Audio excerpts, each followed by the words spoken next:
নমস্কার বন্ধুরা, the nature and god YouTube চ্যানেলে আপনাদের সকলকে স্বাগত। বন্ধুরা, আজ আমি আপনার সাথে শেয়ার করব জবা গাছ কীভাবে রিপোর্টিং করতে হয়। বন্ধুরা, ফেব্রুয়ারি মান্থ হচ্ছে জবা গাছ রিপোর্টিং করার একটি আদর্শ সময়। এই সময় জবা গাছ রিপোর্টিং করলে বা কাটাছাঁটাই করলে আপনারা সারা বছর ফুল পেতে পারেন। তো বন্ধুরা, চলুন আমরা শুরু করি জবা গাছ রিপোর্টিং করার ভিডিওটি।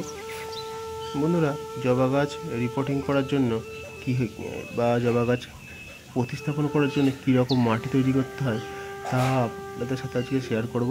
বন্ধুরা, আমরা যখন জবা গাছ রিপোর্টিং করব বা নতুন করে প্রতিস্থাপন করব, সেই সময় অবশ্যই আমাদের মাটির যখন তৈরি করব তখন অবশ্যই খেয়াল রাখতে হবে মাটি যেন ওয়েল ড্রেনেজ যুক্ত হয়। তো মাটিটা আমরা হালকা দোআঁশ মাটি অথবা পলি মাটি ব্যবহার করব। আমি হালকা দোআঁশ মাটি নয়, শুধুমাত্র পলি মাটি ব্যবহার করেছি এবং মাটির রেশিও হলো 30% পলি মাটি এবং 30% গোবর সার এবং 30% ধানের চিটা। এর সঙ্গে পরিমাণ মতো হাড় গুঁড়ো, শিং গুঁড়ো এবং এই যে রিপোর্টিংজনিত ট্রেস থেকে গাছকে বাঁচাবার জন্য আমরা 1 চামচ প্রতি টব হিসাবে এপসাম সল্ট ইউজ করেছি।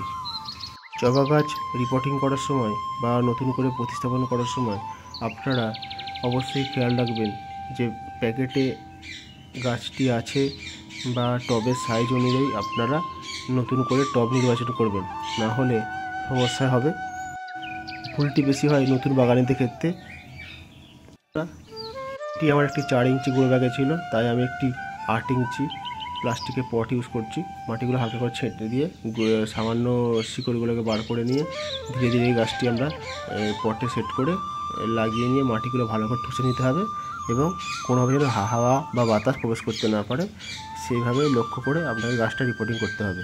গাছটি রিপোর্টিং করার পর আপনারা অবশ্যই মিনিমাম 7 দিন একটু ছায়া জায়গায় রাখবেন এবং সামান্য জল দেবেন। টবের মাটি ভিজে থাকলে জল এর থেকে এড়িয়ে যাবেন। জবা গাছ প্রচুর রোদ পছন্দ করে, তো জবা গাছকে মিনিমাম 7 দিন পরে আবার সম্পূর্ণ রোদে রাখতে পারেন।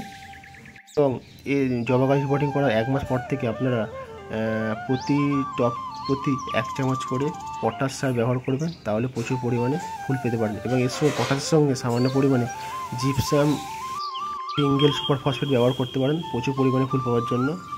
ভিডিওটি ভালো লাগলে অবশ্যই চ্যানেলটিতে সাবস্ক্রাইব করবেন, ভিডিওটি লাইক করবেন। আজ এই পর্যন্তই, নেক্সট ভিডিও দেখা হবে আবার।